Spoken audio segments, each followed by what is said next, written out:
ঘন কুয়াশার কারণে ব্যাহত হচ্ছে যান চলাচল। বিস্তারিত জানাতে যুক্ত হচ্ছেন আমাদের সহকর্মীরা। প্রথমে চলে যাচ্ছি দিনাজপুরে, সেখানে রয়েছেন সহকর্মী ফখরুল হাসান পলাশ। ফখরুল, শুভ সকাল। আপনাকে জানতে চাইছি, কুয়াশার কারণে যানবাহন গন্তব্যস্থলে সময় মতো পৌঁছাতে পারছে কিনা?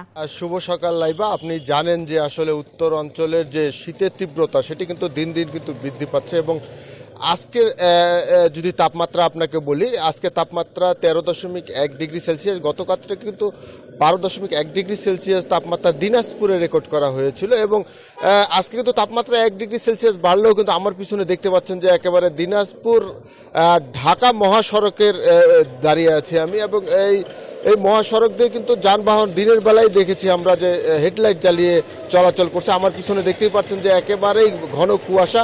আমি একজন চালকের সাথে কথা বলবো যে তিনি অনেকক্ষণ ধরেই তার সাথে কথা বলছিলাম যে আসলে কি অবস্থা, আপনারা যে গাড়ি চালাচ্ছেন এখন রাস্তার কি অবস্থা একটু বলবেন। না, খুব কুয়াশা, একটু মানে খুব আর কি মেঘ, মানে একদম দেখা যায় না, এগুলো কিছু দেখা যাচ্ছে না। এটা কয়দিন ধরে আপনাদের এই 2-3 দিন থেকে? 2-3 দিন ধরে। হ্যাঁ, 2-3 দিন। এখন এই ঘন কুয়াশা হলে রাস্তায় কি সমস্যা হয়? দুর্ঘটনা কি বাড়ে না? আপনারা কি দুর্ঘটনা বাড়বে, মানে দেখা যায় না কুয়াশার জন্য। আপনাদের চালকদের কি সমস্যা হয়? সমস্যা হয়, গাড়ি চালার একটু সামনে দেখাবে না। আপনি আসলে শুনছিলেন যে এই যারা চালক আছে তারা বলছিল যে আসলে এই রাস্তায় গাড়ি চলাচল করতে যে সমস্যা সেটি কিন্তু আরো বেশি বেড়ে যায় এই ঘন কুয়াশার কারণে। আবহাওয়া অফিস বলছে যে এই অবস্থা কিন্তু আরো 2-1 দিন থাকবে এবং তারপরে কিন্তু তাপমাত্রা আস্তে আস্তে স্বাভাবিক হতে শুরু করবে বলে তারা আমাকে জানিয়েছে। তো দিনাজপুর থেকে এই ছিল আমার কাছে সর্বশেষ। এখন চলে যাব পঞ্চগড়ে, সেখানে আমার সহকর্মী অপেক্ষা করছেন হায়দার, তার কাছে জানবো সেখানকার পরিস্থিতি। হায়দার।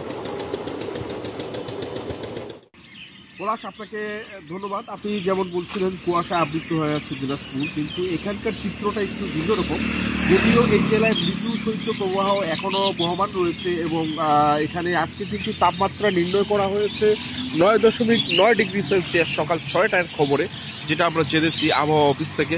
কিন্তু এখানে কিন্তু কুয়াশাটা কেটে গেছে এবং খুব সকালে কিন্তু ঝলমলে রোদ বিরাজ করছে এবং ঝলমলে রোদের কারণে ঠান্ডার যে তীব্রতাটা সেটা থাকলেও একটু জনমনে স্বস্তি এসেছে। তারা কিন্তু রোদ পোহাচ্ছেন অনেকেই। আমরা দাঁড়িয়ে আছি একদম হাইওয়ে রাস্তায়, সেখানে কিন্তু আমরা হেডলাইট জ্বালিয়ে কাউকে কোনো পরিবহনকে দেখতে পাচ্ছি না, কিন্তু শীতের যে কনকনে যে শীত সেটা কিন্তু অনুভূত হচ্ছে এবং মানুষের দুর্ভোগ কমেনি।